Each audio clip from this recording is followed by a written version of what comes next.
Mi padre fue arrestado 2 días antes de mi boda. El secreto que destruyó nuestra familia. Primer capítulo. La emoción previa a una boda es algo único, una mezcla de anticipación, felicidad y nerviosismo que se entrelazan en un torbellino de emociones. Mi boda, programada para un soleado sábado en primavera, no era la excepción. Desde las flores hasta el menú y las invitaciones, cada detalle había sido cuidadosamente planeado durante meses. Sin embargo, 2 días antes del gran día, mi vida dio un giro inesperado, uno que nunca podría haber anticipado. Ese jueves por la mañana, me desperté temprano. Mi madre y yo habíamos planeado visitar el salón para revisar los últimos detalles. Era un ritual familiar pasar tiempo juntas en días importantes, y esta boda no sería diferente. Me sentía agradecida por el apoyo incondicional de mis padres, especialmente mi papá. Siempre había sido mi héroe. Protector, cariñoso y el tipo de hombre que parecía tener todas las respuestas. Mientras terminaba mi café, escuché un fuerte golpe en la puerta. Fruncí el ceño, preguntándome quién podría ser tan temprano. Cuando abrí, mi corazón dio un vuelco. Frente a mí, había 2 agentes de policía con expresiones serias. ¿Es usted la hija del señor Roberto García?, preguntó uno de ellos. Asentí lentamente, sintiendo cómo mi pecho se contraía. Lo sentimos mucho, pero tenemos una orden de arresto para su padre. ¿Está él en casa? Mis pensamientos se congelaron. Arresto. ¿Mi papá? No tenía sentido. Era un hombre ejemplar, alguien que trabajaba duro para mantener a su familia y que siempre había sido respetado en nuestra comunidad. La confusión rápidamente se transformó en horror cuando mi madre apareció en la sala, alarmada por las voces. Mi padre, aún en pijama, bajó las escaleras con una expresión de sorpresa y preocupación. ¿Qué está pasando?, preguntó con calma, aunque noté el leve temblor en su voz. Señor García, está bajo arresto por cargos relacionados con fraude y lavado de dinero. Tiene derecho a guardar silencio, comenzó uno de los agentes mientras esposaba a mi padre. Esto debe ser un error, gritó mi madre, dando un paso hacia los oficiales. Yo me quedé paralizada, incapaz de procesar lo que estaba ocurriendo. Todo sucedió demasiado rápido. Los oficiales llevaron a mi padre a su coche patrulla, mientras mi madre lloraba y les suplicaba que explicaran más. Antes de que cerraran la puerta del auto, mi papá me miró directamente a los ojos. Confía en mí, hija. Todo estará bien. Pero en ese momento, no podía ver cómo algo podría estar bien. Después de que se llevaron a mi papá, mi madre y yo nos quedamos en la sala, en un estado de shock. Durante varios minutos, ninguna de las dos pudo decir una palabra. Finalmente, rompí el silencio. Mamá, ¿qué está pasando? Ella negó con la cabeza, claramente tan desconcertada como yo. No lo sé, susurró, y luego, con una determinación repentina, agarró el teléfono y llamó al abogado de la familia, el señor Morales. El señor Morales nos tranquilizó, asegurándonos que iría a la comisaría de inmediato para investigar el caso. Sin embargo, sus palabras apenas lograron calmarme. Mi mente corría en 1000 direcciones. ¿Fraude? ¿Lavado de dinero? Esos términos pertenecían a las películas, no a mi vida. Pasé el resto del día en un estado de ansiedad constante. Las llamadas de amigos y familiares comenzaron a llegar, algunos preguntando sobre la boda y otros, evidentemente, habiendo escuchado rumores del arresto. Traté de mantenerme firme, asegurándoles que todo seguía según lo planeado, pero por dentro me sentía como si estuviera cayendo en un abismo. Por la noche, el señor Morales vino a nuestra casa con las primeras noticias sobre el caso. Mi madre y yo lo escuchamos con atención mientras se sentaba en nuestra sala, con una expresión grave en su rostro.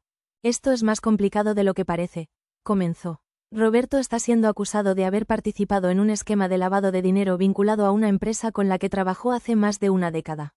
Según los documentos que me mostraron, su nombre aparece en varias transacciones sospechosas. Me sentí mareada. Eso no puede ser cierto, dije, casi en un susurro. No estoy diciendo que sea culpable, pero los cargos son serios. Tendremos que trabajar duro para demostrar su inocencia, continuó Morales. Mi madre estaba pálida, y yo sentí como si el suelo desapareciera bajo mis pies. ¿Cómo podía estar ocurriendo esto justo antes de mi boda? La noticia del arresto de mi papá se extendió rápidamente. Al día siguiente, ya no podía ignorar las miradas de mis vecinos y los murmullos que seguían a cada paso que daba.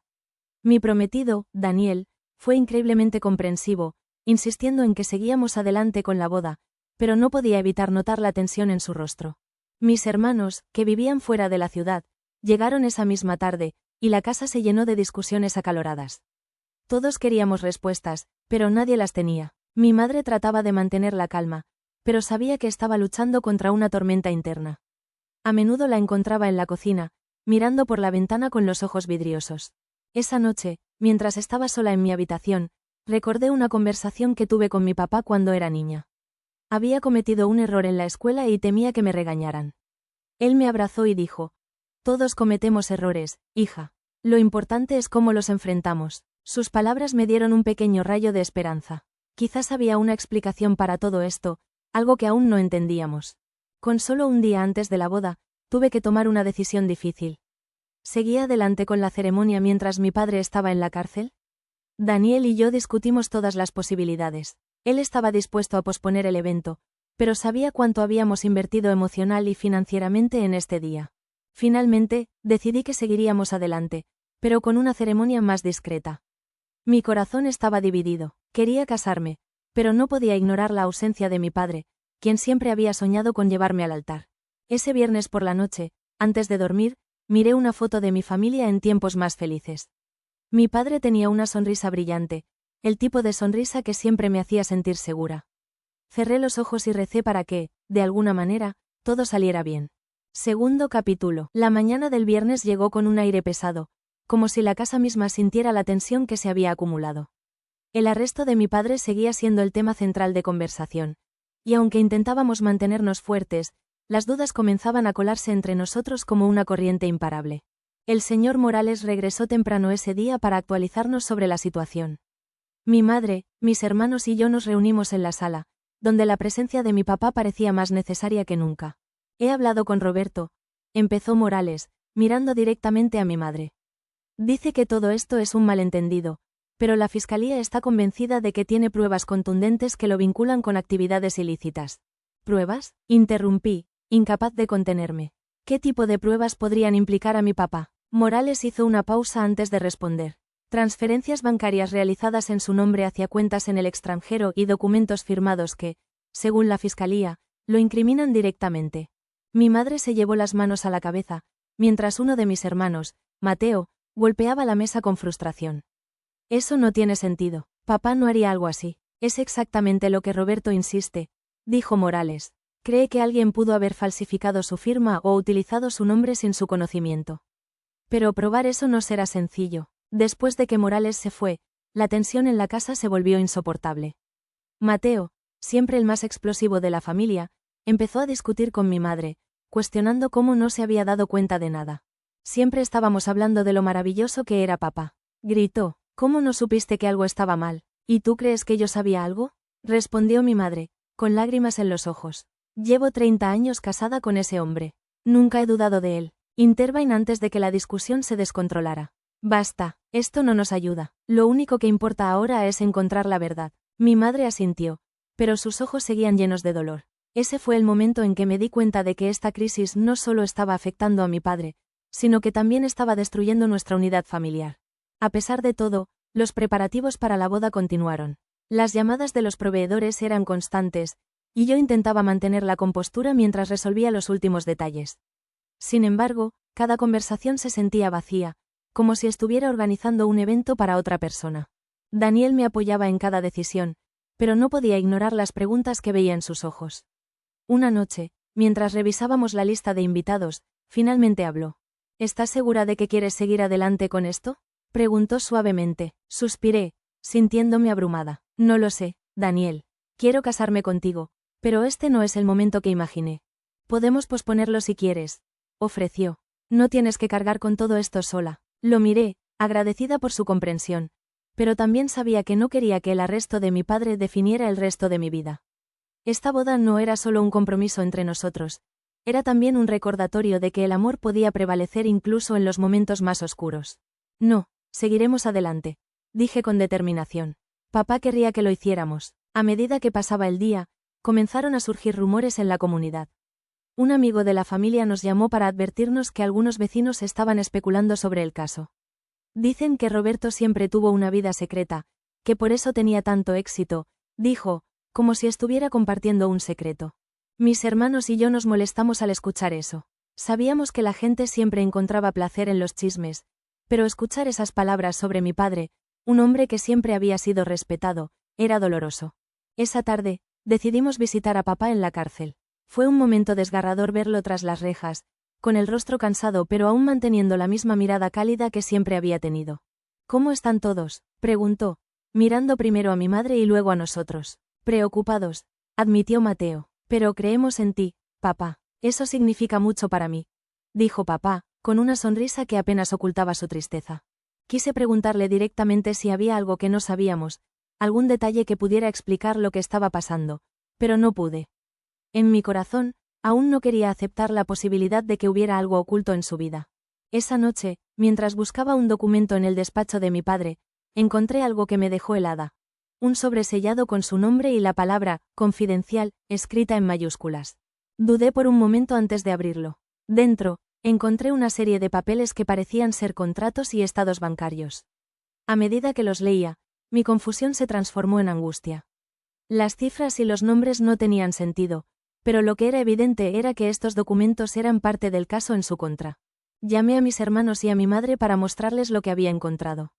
Mateo, con su conocimiento básico en finanzas, revisó los papeles con cuidado. Esto no prueba nada por sí solo, dijo finalmente. Pero si estos documentos están aquí, ¿por qué la policía no los encontró cuando registraron la casa? Esa pregunta nos dejó a todos en silencio. Si mi padre era inocente, ¿por qué tenía estos papeles escondidos? Mientras discutíamos los documentos, sonó el teléfono. Mi madre contestó, y su rostro cambió drásticamente mientras escuchaba al otro lado de la línea.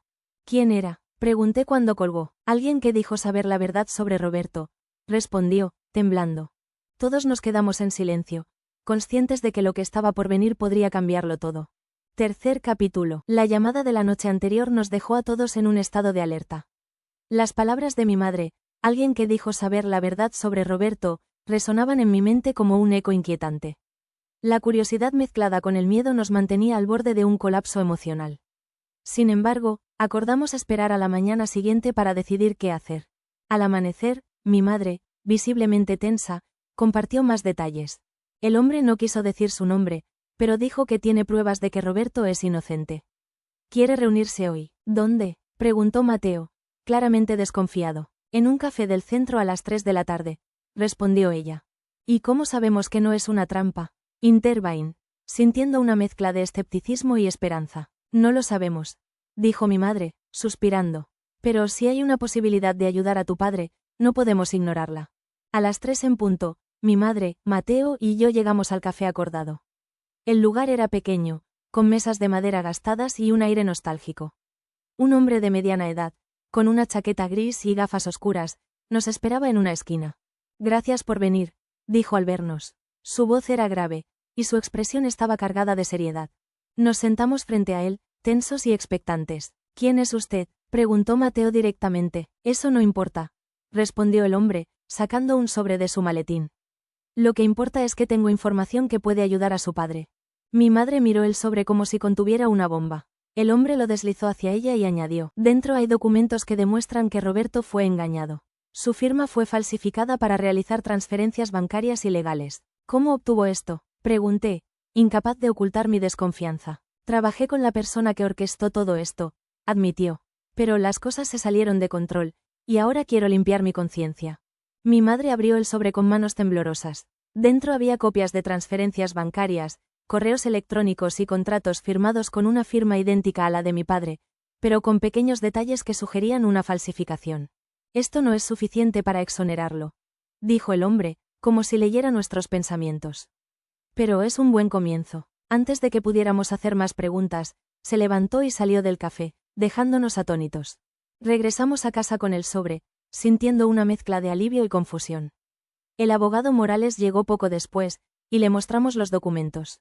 Esto es interesante, dijo, revisándolos detenidamente. Si podemos verificar la autenticidad de estos correos y probar que la firma fue falsificada, podríamos demostrar que Roberto fue víctima de un esquema.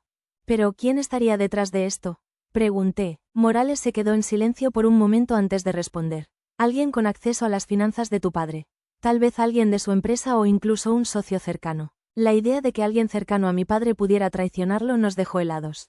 Esa noche, decidí investigar por mi cuenta. Sabía que mi padre guardaba archivos importantes en su computadora personal, así que accedí a ella con la esperanza de encontrar algo que pudiera ayudar. Pasé horas revisando correos electrónicos, archivos y contratos. Finalmente, encontré un intercambio de correos entre mi padre y un hombre llamado Andrés, quien parecía ser un socio comercial. En los mensajes, Andrés mencionaba varios proyectos y transferencias bancarias que coincidían con los documentos incriminatorios. Cuando le mostré los correos a Morales al día siguiente, su rostro se endureció. Este Andrés podría ser la clave, dijo. Si logramos vincularlo con las cuentas en el extranjero, podríamos demostrar que él fue quien armó este esquema. Con esta nueva pista, Morales organizó una reunión con Andrés, presentándose como un posible inversor interesado en los proyectos que había mencionado en los correos. Mi madre y yo insistimos en acompañarlo, aunque Morales dudó al principio. La reunión se llevó a cabo en un restaurante exclusivo. Andrés era un hombre carismático, con un aire de confianza que bordeaba la arrogancia. Así que, ¿están interesados en invertir?, preguntó, sonriendo mientras nos miraba. Sí, pero queremos saber más sobre las transferencias recientes, dijo Morales, adoptando un tono casual. Andrés pareció desconcertado por un momento, pero rápidamente recuperó la compostura. Eso no es relevante para esta conversación, respondió, intentando desviar el tema. Fue entonces cuando mi madre, incapaz de contenerse, intervino. Sabemos lo que hiciste, Andrés. Sabemos que falsificaste la firma de mi esposo y lo incriminaste. Andrés palideció, pero antes de que pudiera decir algo, Morales sacó copias de los correos electrónicos y los documentos que habíamos encontrado. Tenemos suficiente para iniciar una investigación en tu contra, dijo Morales. Si cooperas, podríamos considerar un acuerdo. La presión fue demasiada para Andrés. Finalmente, confesó que había falsificado la firma de mi padre para desviar dinero hacia cuentas personales. Lo había hecho porque estaba enfrentando deudas masivas y vio una oportunidad de aprovecharse de la confianza de mi padre. Nunca quise que llegara tan lejos, dijo, con la voz quebrada. Solo quería ganar tiempo para resolver mis problemas. Aunque su confesión era una victoria, no podía borrar el daño que había causado. Morales grabó la conversación y recopiló toda la evidencia necesaria para presentar un caso sólido a favor de mi padre. Los días siguientes estuvieron llenos de papeleo y reuniones legales, pero finalmente, Morales logró que mi padre fuera liberado bajo fianza mientras se revisaban las pruebas. Cuando salió de la cárcel, el abrazo que nos dio a todos fue un momento que jamás olvidaré. Aunque el proceso legal aún no había terminado, la liberación de mi padre fue un paso importante hacia la justicia. Más allá de eso, fue un recordatorio de que nuestra familia, aunque golpeada, seguía siendo fuerte. Cuarto capítulo. La liberación de mi padre fue un alivio indescriptible, pero sabíamos que la batalla no había terminado. Aunque teníamos pruebas contundentes contra Andrés, el caso aún debía pasar por los tribunales, y la sombra de la duda seguía pesando sobre nosotros. Los medios locales ya se habían hecho eco del caso, y los rumores sobre la presunta culpabilidad de mi padre seguían circulando. Pero en casa, la atmósfera era diferente. El regreso de papá no solo trajo esperanza, sino también una oportunidad para enfrentar lo que habíamos pasado como familia. Esa noche, después de una cena sencilla, nos sentamos todos en la sala, listos para hablar. Antes de que digan algo, quiero pedirles perdón, dijo papá, con una voz llena de emoción. Sé que esto los ha afectado mucho, y aunque soy inocente, entiendo que he cometido errores. Lo miramos en silencio, sorprendidos. ¿Errores?, pregunté, incapaz de ocultar mi confusión. Papá asintió. Confié en la gente equivocada. Andrés era alguien en quien creía ciegamente, y nunca pensé en cuestionar sus intenciones. Los días siguientes estuvieron llenos de idas y venidas entre el despacho del abogado Morales y las oficinas judiciales. Cada vez que aparecía una nueva prueba o un testimonio, el caso contra mi padre se debilitaba, y el peso recaía más sobre Andrés. Pero mientras avanzábamos en el aspecto legal, había otra lucha en casa: aprender a sanar. Mateo, quien siempre había sido el más crítico, empezó a acercarse más a mi padre. Lo veía sentado junto a él, haciendo preguntas sobre su trabajo, como si quisiera entender todo lo que había ocurrido. Mi madre, por otro lado, encontró consuelo en pequeños actos de cuidado. Preparaba las comidas favoritas de papá, lo acompañaba a las citas con el abogado y se aseguraba de que no se sintiera solo. Yo, sin embargo, luchaba con mis propios sentimientos. Aunque sabía que mi padre era inocente, no podía evitar preguntarme cómo nuestra familia había llegado a este punto. ¿Había señales que habíamos ignorado? ¿Podríamos haber hecho algo para evitarlo? El día del juicio llegó con una mezcla de nerviosismo y determinación. Morales nos había preparado para todo, pero nada podía realmente calmar los nervios de ver a mi padre sentado en el estrado, defendiendo su inocencia. Andrés también estaba presente, con el rostro tenso y los ojos evitando cualquier contacto visual con nosotros. Durante el juicio, se presentaron las pruebas, los correos electrónicos, las transferencias bancarias y la grabación de su confesión. El momento más impactante llegó cuando Andrés fue llamado a declarar. Bajo juramento, admitió haber falsificado la firma de mi padre y utilizado su nombre para desviar fondos. Lo hice porque estaba desesperado, dijo, con la voz quebrada. Pero Roberto no tenía idea de lo que estaba pasando. Es un hombre honesto que no merece estar aquí. Sus palabras, aunque tardías, fueron un alivio. La fiscalía retiró los cargos contra mi padre, y el juez ordenó su liberación inmediata. Cuando el martillo golpeó la mesa, declarando a mi padre inocente, las lágrimas corrieron por nuestros rostros. La noticia de la exoneración de mi padre se extendió rápidamente. Algunos de los vecinos que habían alimentado rumores vinieron a disculparse, mientras que otros se mantuvieron al margen, incapaces de enfrentar la verdad. Papá, sin embargo, no guardaba rencor. La gente siempre tendrá algo que decir, nos dijo una tarde mientras compartíamos un café en la terraza. Lo importante es que nosotros sabemos la verdad. Con el tiempo, la vida comenzó a volver a la normalidad, aunque nada era igual. Este episodio nos había cambiado a todos. Mateo decidió estudiar Derecho, inspirado por el trabajo de Morales. Mi madre comenzó a involucrarse en organizaciones que apoyaban a familias afectadas por injusticias legales. Y yo, aunque seguía planeando mi boda, sentí que mi relación con Daniel también había cambiado. Su apoyo incondicional durante todo este proceso había reforzado nuestro vínculo de una manera que nunca imaginé.